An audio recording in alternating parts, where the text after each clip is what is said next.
The last message he ever sent me said, "Give me 2 weeks." That was 3 years ago. At the time, it didn't sound like a lie. It sounded reasonable, responsible even. Someone who knew they owed you a lot of money doesn't say 2 weeks casually. They say it because they believe it, or because they want you to believe it.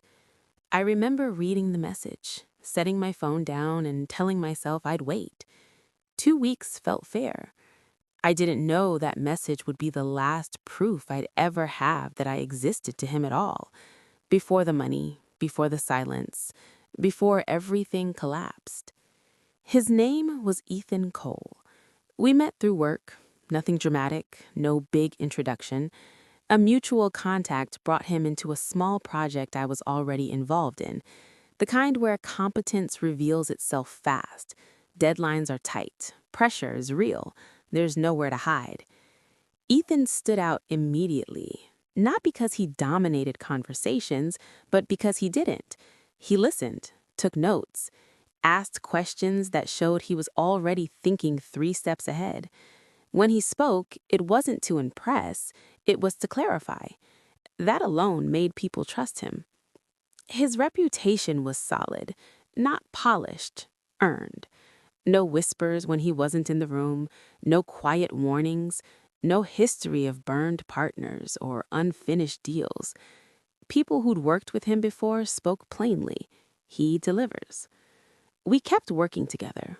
One project turned into another, short calls turned into longer ones. Business talk expanded into strategy, real strategy, not ambition dressed up as confidence, but specifics, timelines, margins, risks. He challenged bad ideas, including mine. That mattered. Trust didn't arrive all at once. It accumulated slowly, in patterns. He followed through. Deadlines were met. Problems didn't linger, they got solved. Nothing about him felt rushed or reckless. He wasn't flashy, he didn't oversell, he just showed up and did the work. That kind of consistency is convincing. It lowers your guard without asking permission, and that's what made him dangerous. By the time I trusted Ethan Cole, it didn't feel like trust at all. It felt like certainty. The requests didn't come suddenly. It arrived slowly, wrapped in context. There was a deal moving faster than expected, a narrow window, everything lined up except liquidity, not a bailout, an expansion. He didn't dramatize it. That's what made it convincing. He explained the opportunity calmly, walked through the numbers, answered questions before I asked them. He'd already committed his own money. This was the final piece. Then he said the number, $200,000. That's not casual money. That's life-altering money. I paused. I asked real questions. What if the deal delayed? What if it fell through? What was the fallback? When would repayment happen? He had answers, not perfect ones, but reasonable ones. And when trust already exists, reasonable sounds solid. We didn't sign a formal contract. We had written messages, clear timelines, repayment expectations, confirmations, and something that felt stronger at the time, history. I slept on it, and eventually I reached the thought that tipped everything over. If I don't help him now, I never will. So I sent the money. At first, nothing felt wrong. Ethan still checked in, not quickly, but consistently enough to keep concern at bay. There were small delays. A partner needed more time. Paperwork stalled.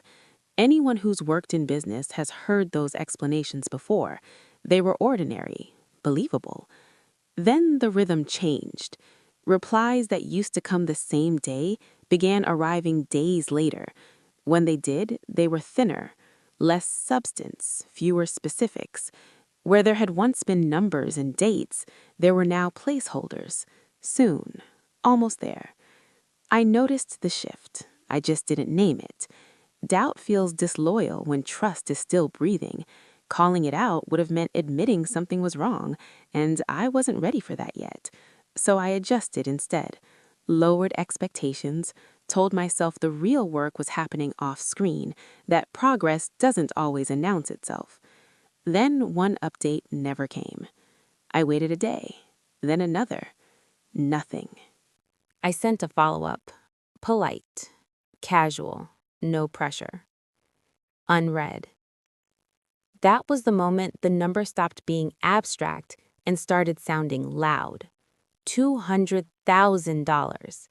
Not an investment, not a risk I'd calculated for upside. A loan. Money I'd built slowly, handed over cleanly, on trust. I sent one more message. Calm, direct, no accusation. Still nothing. That's when I understood something had shifted. Not in the deal, but in him.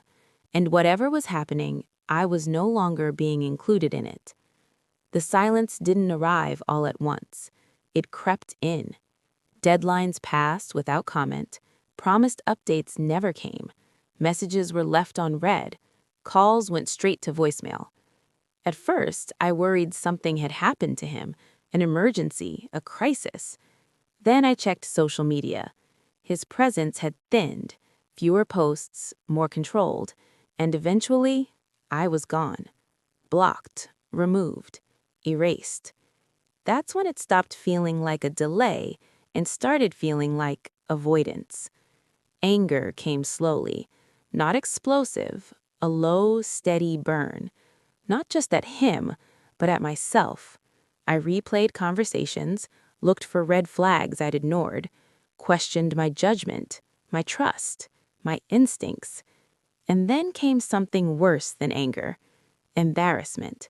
Because telling someone you lost $200,000 hurts, but admitting someone took it from you and vanished hurts more. I considered calling him out publicly, legal threats, showing up unannounced. I didn't. Not because I was calm, but because I knew something important. Chasing him would give him control. The last message I sent Ethan went unanswered. After that, I stopped. No more calls, no more texts, no more follow-ups. Not because I'd given up, but because chasing him was doing nothing except reminding him that he didn't have to respond. Every unanswered message handed him control. I wasn't going to keep doing that. So I went quiet. I went back through everything we'd exchanged, every message, every agreed-upon timeline, every written confirmation. I wasn't looking for drama or leverage yet. I was looking for clarity. What had actually been promised? What was documented? What still mattered? Then I looked outward, carefully, quietly. I traced his business footprint, public records, new partnerships, shifting ventures, who he was working with now, where his attention had moved. Patterns started to form. Not proof, but direction. I spoke to professionals, lawyers, accountants, not to start a fight, not to file anything, just to understand the landscape, what my options were, what carried weight, where pressure could exist if I ever needed it. This wasn't about revenge. It was about readiness. Months passed, then a year. Eventually, I accepted the possibility that the money might be gone for good, that I might never hear from him again. And once I accepted that, something changed. The waiting stopped feeling like weakness. It started feeling like positioning. The call came from someone I hadn't spoken to in years. We exchanged a few pleasantries, caught up just enough to make the conversation feel normal. Then, almost as an aside, they mentioned a name I hadn't heard out loud in a long time. Ethan Cole. I stayed quiet. Then they said one word that changed the weight of the call. Lawsuit. Not a rumor, not speculation, a real dispute, serious enough to stall deals already in motion and draw attention from people who ask uncomfortable questions. The kind of problem that doesn't stay contained. Within the same week, I heard something else. Ethan was in the middle of a major acquisition, the kind that demands clean records, clear approvals, and full cooperation from anyone tied to the paper trail. No loose ends, no unresolved obligations, No surprises. Suddenly, the things he'd been able to ignore mattered. Unpaid debts mattered. Unanswered messages mattered. I mattered. Then my phone rang. I looked down at the screen and saw his name. 3 years of silence, broken by a single call. Not because he wanted to reconnect, because the silence was no longer protecting him. His voice was different. Careful, measured, stripped of the confidence I remembered. Not nervous, controlled, like someone choosing every word because one wrong sentence could cost him something. He didn't apologize. He didn't explain. He asked for a meeting, not to make things right, but because he needed my cooperation. That's when I knew the balance had shifted. I agreed to meet, on my terms, time, place, agenda, all mine. When we sat across from each other, the contrast was obvious. The ease he once carried was gone. In its place, caution. He listened more than he spoke, watched my reactions, adjusted. I didn't bring up the money. I let him talk. He asked about paperwork, timelines, processes, dependencies, everything except the 3 years of silence he'd created, everything except the $200,000 that sat between us like a third person at the table. When I finally spoke, I kept my voice level. No accusations, no emotion, just facts. The loan, the agreed terms, the messages, the disappearance. Then I stopped talking. Silence does something different when it's no longer desperate. It doesn't beg. It waits. It forces the other person to fill the space or sit inside it. Ethan didn't deny it. He didn't justify it. He didn't pretend not to understand. He nodded once. For the first time since the money left my account, I wasn't chasing clarity. He was. I didn't get everything back. Some of the money returned, quietly, not through apologies or goodwill, but through pressure applied at the right moment. The rest remained trapped in complications I couldn't untangle without turning the situation into something public and prolonged. I accepted that, because the real cost wasn't financial. His reputation fractured, deals slowed, partnerships hesitated. People asked questions he couldn't deflect. The rooms he once controlled became rooms where he had to explain himself. Silence stopped working for him. He couldn't pretend I didn't exist, couldn't postpone accountability. Every unresolved obligation followed him forward. I didn't celebrate it. I didn't need to. I got what mattered most. Leverage replaced uncertainty. Closure replaced chasing. And for the first time since the loan left my account, the balance stayed where it belonged without me having to say another word. The loss wasn't just money. It was trust, time, certainty, things that can't be easily replaced. But something else returned. Control. Silence stopped feeling like weakness the moment I stopped pleading for answers. When consequences finally arrived, they didn't come with apologies or regret. They came with necessity, a quiet reckoning that shifted power back to me. In the end, it wasn't about recovering every dollar.